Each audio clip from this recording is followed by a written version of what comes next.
You're listening to Tarazi Tuesdays with the Bible as Literature.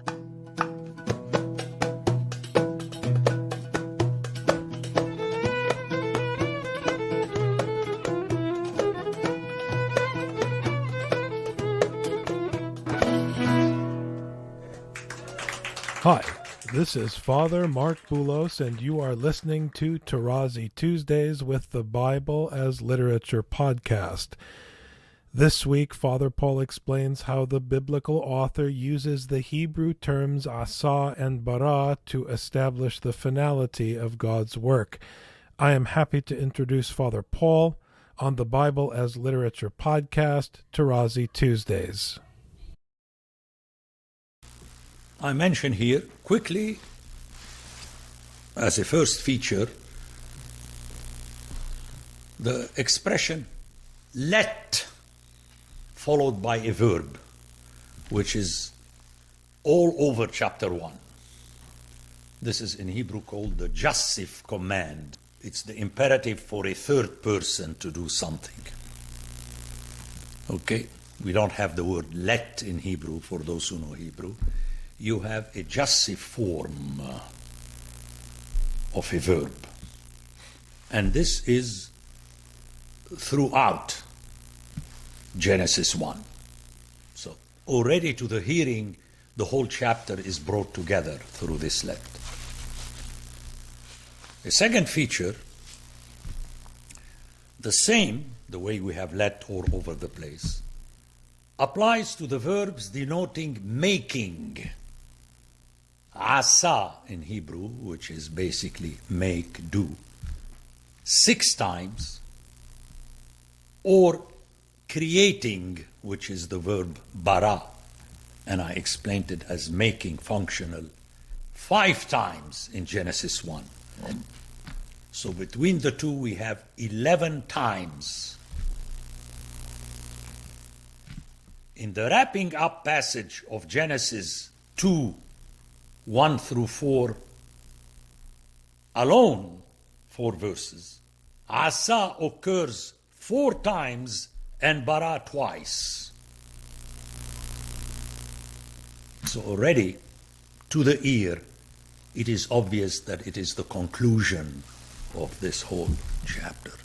And if you add together the numbers, it would be 10 times Asa and 7 times Bara. The overbearingness is unmissable. I mean, you cannot miss that. Especially if you add that mainly God is the subject for both, except for verses 11, 12, where twice it applies to fruit trees making fruits, the first time with the divine command, and the second time their action being the result of the divine command. Which means even this asar linked with the trees is rooted in the command of God that they do that. Let me read them for you.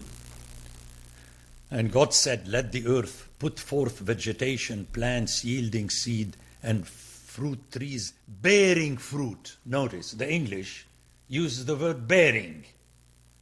And earlier you had made. There is no way you're going to connect these two.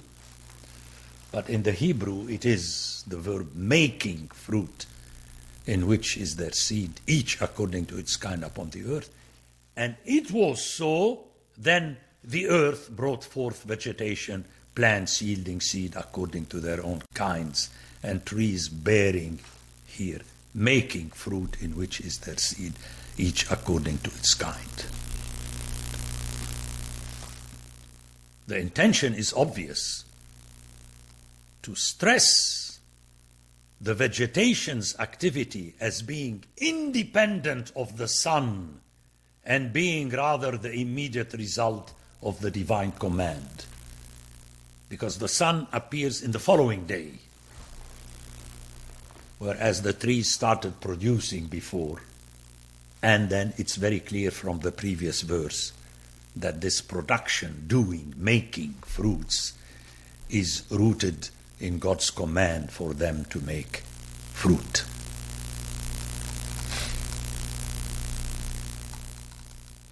As a footnote here, it's very important to notice it, that the verb bara in the qal form, in the basic form, in the Bible has only God as subject.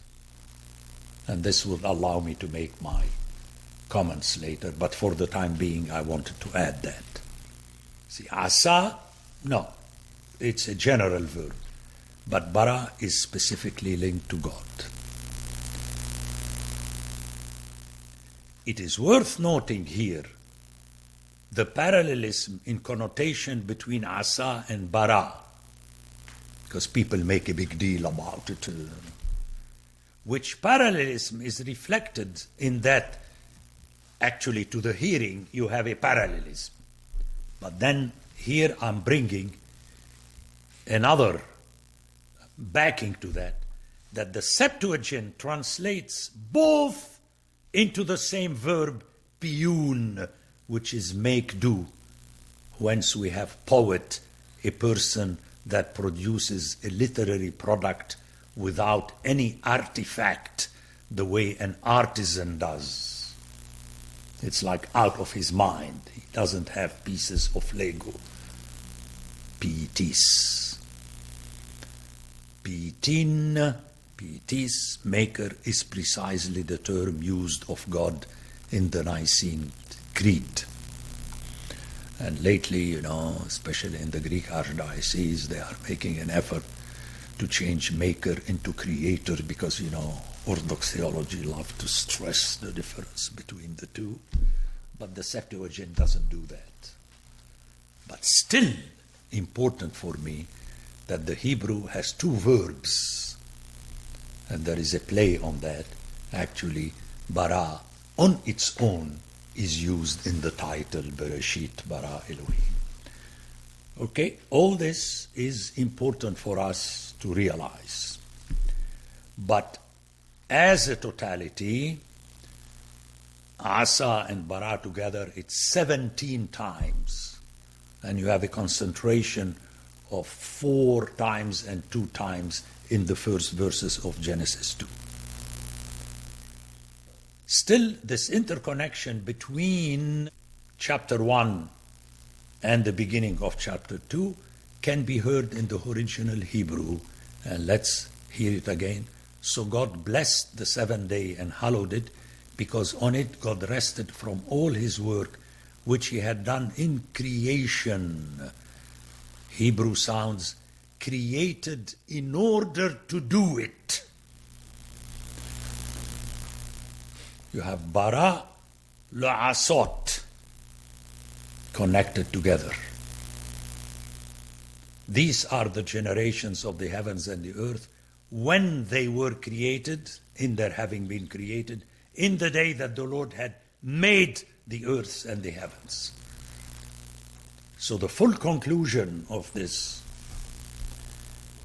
subsection in the last 2 verses, chapter 2, verses 3 and 4, you have the 2 verbs together as one action twice mentioned. And that is another example that I use to ask the people to submit to how the author is presenting it. Without the footnote, let me tell you what the Father said about the creation. No, you don't need that. They came later. Cappadocia, for the Orthodox, was not in the picture. Well, at least Alexandria was in the picture, but Cappadocia was not in the picture. Okay, so very important, this conclusion were the 2 verbs. So let me put it again this way. That in Genesis 1:1 you have only bara. Let's forget about the Septuagint. Okay. And then later throughout the text you have bara asa. And then these 2 are combined at the end. So the Septuagint translator, according to me, it's the same people, didn't have any trouble to use episen at the beginning. But then you don't go to a Greek dictionary and say, pio, poet, epi. No. You have to hear it the way it was rendered in the original. Irksato o theos piise, began to do. But began is interesting because it links it to Genesis 1:1, in the beginning, God bara. So he translates bara, or the notion of bara, into irksato, began. And then egeneto, happened. So I think it's very interesting in that on purpose he uses two different verbs to reflect as much as possible the original, where you have bara with pio. But again, as usual for me, the Septuagint is a reference just to make sure that my hearers understand that it helps us to understand the original better. It helps us. It's not a reference. A third feature is overbidding the superiority of bara over Asah by pointing out that the first means create versus the second as meaning simply do or make, does not cut it, since the result would be to demean the human being versus the fish in the first creation narrative. Because the fish are created, whereas although man, and we shall discuss later, was created bara, but the original decision of God was, let us make the man. Okay, so the overbidding does not come of our decision to make an issue. It is the way a word is used in its contexts between bara and Asah. Another feature, the totality of the divine world, which means the word that God made, and its oneness are underscored through the extremely high incidence of all or every, kol in Hebrew. 17 times in 14 verses between Genesis 1:21 and 2:3. That's impressive. You keep hearing all or every. The English splits between the two, but the Hebrew has kol, as also in Greek in this case. And to top all that, one hears the verb kala, to finish, to complete, to fulfill, from the same root as kol, twice in a row, to describe God's fulfilling all his work, which is melaka, and I shall comment on that later. Thus the heavens and the earth were finished. Okay? Waikullu, the verb kala. And all the host of them were kol saba'am or tsaba'am. So you have Waikullu hashamayim ha'aretz were kol saba'am. Then verse 2, and on the seventh day God finished his work. Let's hear it in Hebrew. And finished God on the seventh day his work. Notice how finished and finished appear in Hebrew at the beginning of the statement.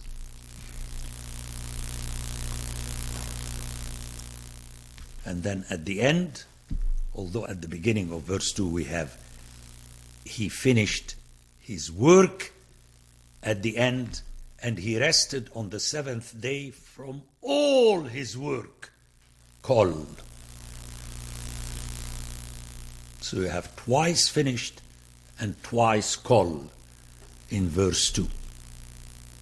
Then in verse 3, so God blessed the seventh day and hallowed it, because on it God rested from all his work.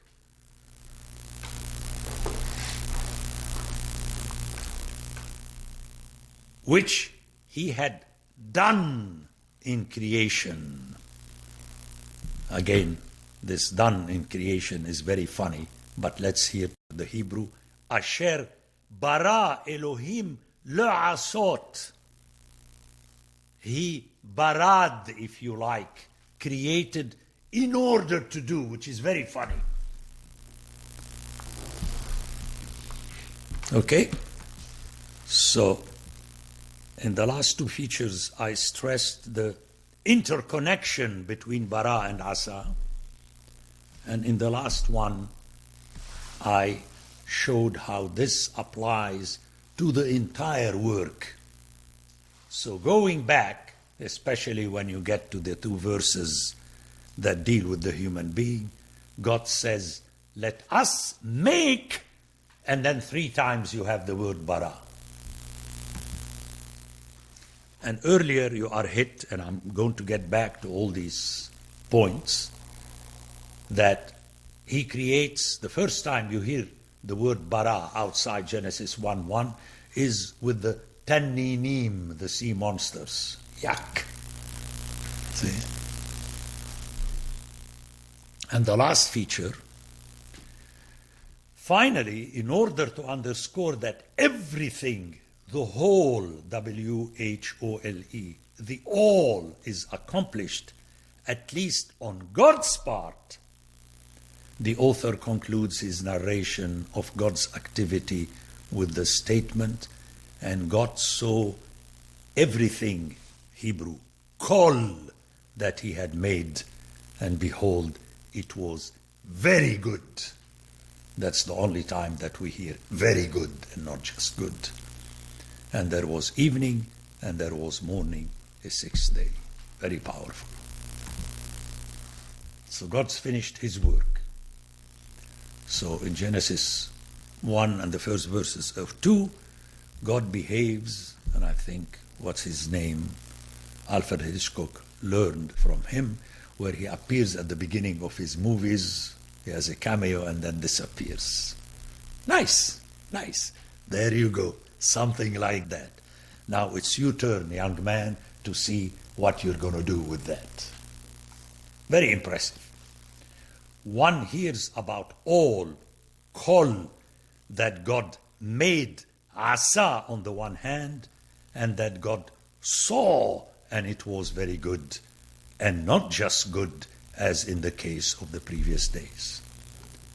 That is, what was done by God cannot be topped or added to. It's done. Let's go back to Hitchcock. When he appears in the cameo at the beginning of the movie, he is already done with his movie, because that's what you're going to watch. God is fully satisfied with what he did, and thus nothing can be added. Okay?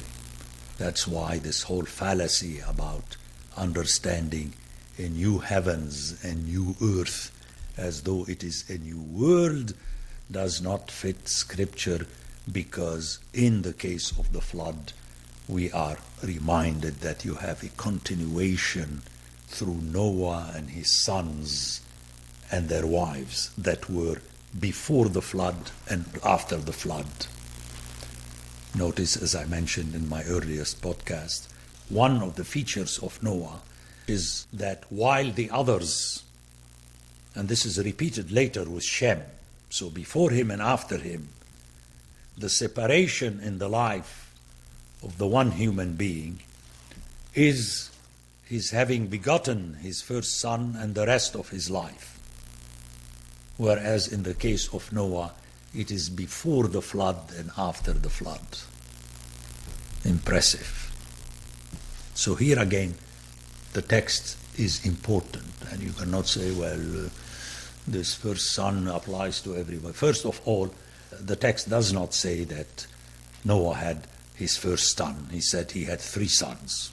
So already that's different. But how do you separate his life? The number of years. Either you know that, and if not, you should know that, hearer, that it is before the flood he lived so many years, and after the flood he lived so many years. And all this, friends, is important to hear what the author is trying to tell you. The Bible as Literature is a production of the Ephesus School Network.